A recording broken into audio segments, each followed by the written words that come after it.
صفحہ 107۔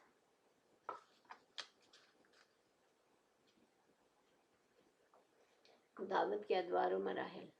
ہم نبی صلی اللہ علیہ وسلم کی پیغمبرانہ زندگی کو دو حصوں میں تقسیم کر سکتے ہیں جو ایک دوسرے سے مکمل طور پر نمایاں اور ممتاز تھے۔ وہ دونوں حصے یہ ہیں: پہلی مکی زندگی تقریباً 13 سال، دوسری مدنی زندگی 10 سال۔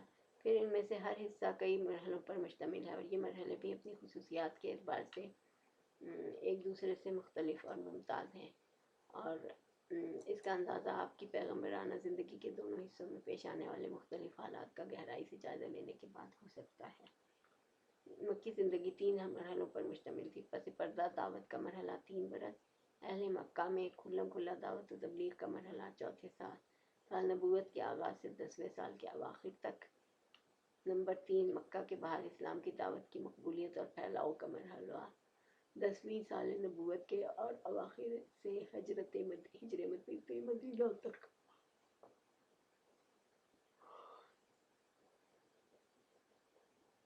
مدنی زندگی کے مراحل کی تفصیل اپنی جگہ آ رہی ہے۔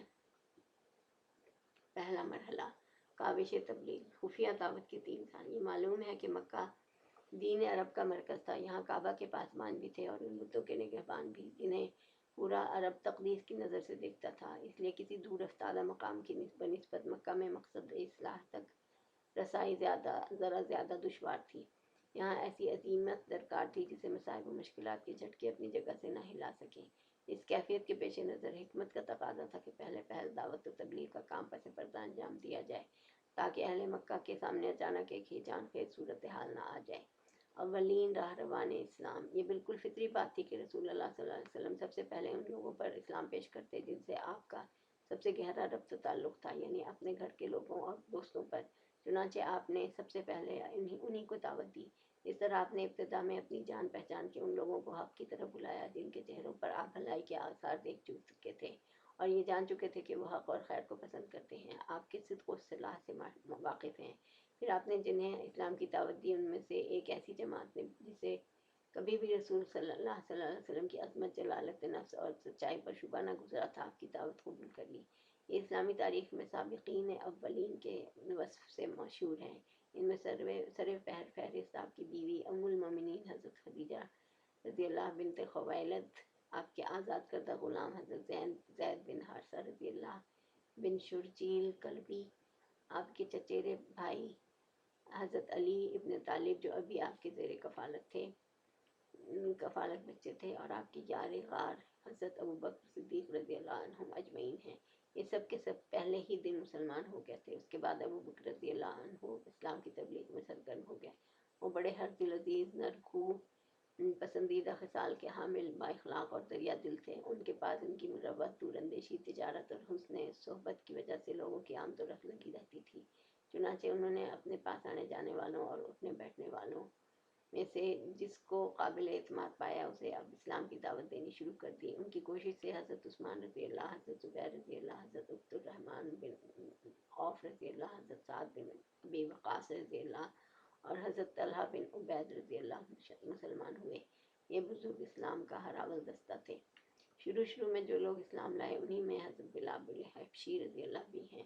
ان کے بعد امین امت حضرت عبیدہ رضی اللہ، حضرت عامر بن جراح رضی اللہ، ابو سلمہ رضی اللہ بن عبد الاسد، ارقم بن ابی الارقم رضی اللہ، عثمان بن مظعون اور ان کے دونوں بھائی قدامہ رضی اللہ اور عبداللہ رضی اللہ، اور عبیدہ بن حارث بن مطلب بن عبد مناف، سعید بن زید اور ان کی بیوی یعنی حضرت عمر رضی اللہ کی بہن فاطمہ رضی اللہ بنت خطاب اور خباب رضی اللہ بن ارت، عبداللہ بن مسعود رضی اللہ اور دوسرے کئی افراد مسلمان ہوئے۔ یہ لوگ مجموعی طور پر قریش کی تمام شاخوں سے تعلق رکھتے تھے۔ ابن ہشام نے ان کی تعداد 40 سے زیادہ بتائی ہے۔ دیکھیے 245/1 تا 262۔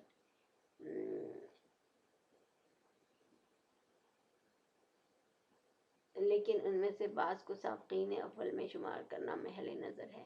ابن اسحاق کا بیان ہے کہ اس کے بعد مرد اور عورتیں اسلام میں جماعت در جماعت داخل ہوئے، یہاں تک کہ مکہ میں اسلام کا ذکر پھیل گیا اور لوگوں میں اس کا چرچا ہو گیا۔